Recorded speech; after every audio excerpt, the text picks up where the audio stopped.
গেল বছর জাতিসংঘ ইউক্রেনের বিরুদ্ধে যুদ্ধে শত শত শিশুকে হত্যা ও পঙ্গু করার অভিযোগে রাশিয়ার সামরিক ও সহযোগী সশস্ত্র গোষ্ঠীকে নিজেদের লজ্জার তালিকায় অন্তর্ভুক্ত করার পর সেই তালিকা নিয়ে সমালোচনা হয়েছিল গোটা বিশ্বে। প্রশ্ন উঠেছিল, এই তালিকায় ইসরায়েলের নাম নেই কেন? গত অক্টোবরে গাজা উপত্যকায় হামলা শুরুর পর থেকে ইসরায়েলি সেনারা বহু ফিলিস্তিনি শিশুকে হত্যা করার পরও দেশটির নাম সেই তালিকায় ওঠেনি। সেই থেকে ফিলিস্তিনি শিশু হত্যা ও পঙ্গুত্বের ঘটনায় ইসরায়েলকে জাতিসংঘের কালো তালিকায় অন্তর্ভুক্ত করতে চাপ দিয়ে আসছিল মানবাধিকার সংস্থাগুলো। গেল 7 মাসে ইসরায়েলি হামলায় কয়েক হাজার শিশু নিহত ও পঙ্গু হওয়ার পর সেই দাবি আরও জোরালো হয়েছে। ধারণা করা হচ্ছে এই দাবির কাছে মাথা নত করতে যাচ্ছে জাতিসংঘ।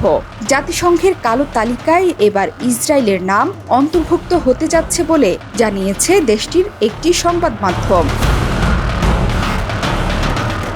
ইসরায়েলের সর্বাধিক প্রচারিত সংবাদপত্রের অনলাইন সংস্করণ ওয়াইনেট এক প্রতিবেদনে জানিয়েছে, যুদ্ধের সময় কিংবা সংঘাতপূর্ণ অঞ্চলে শিশুদের অনিষ্টকারী তালিকায় ইসরায়েলি কর্মকর্তাদের নাম লজ্জার তালিকায় তুলতে যাচ্ছে জাতিসংঘ। আশা করা হচ্ছে জুন মাসে এই কালো তালিকা নিয়ে এক প্রতিবেদন প্রকাশ করবেন জাতিসংঘ মহাসচিবের শিশু ও সশস্ত্র সংঘাত বিষয়ক বিশেষ প্রতিনিধি ভার্জিনিয়া গাম্বা। এই তালিকায় নাম উঠতে যাচ্ছে এই খবর জানার পর সেটি ঠেকাতে পর্দার আড়ালে জাতিসংঘে ঘোরাঘুরি করছে ইসরায়েল।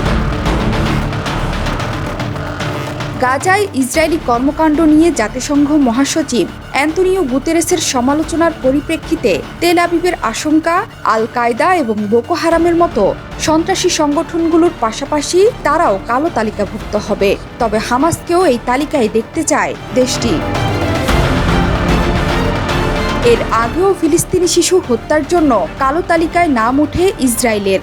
গত বছরের তালিকাতেও নাম থাকার কথা শোনা গিয়েছিল, কিন্তু গত বছর ইসরায়েলের জাতিসংঘ রাষ্ট্রদূত গিলাদ এরদানের ব্যাপক দৌড়ঝাঁপের মাধ্যমে সেই প্রচেষ্টা রুখে দিতে সমর্থ হয়েছিল।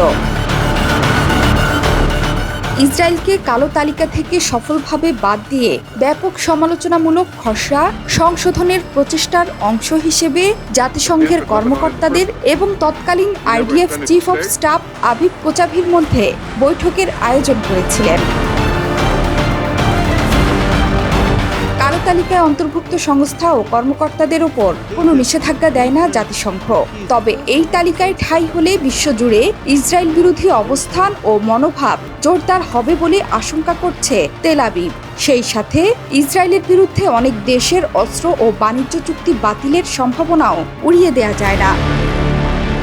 জোহরা চৌধুরী সেতু, ৭১।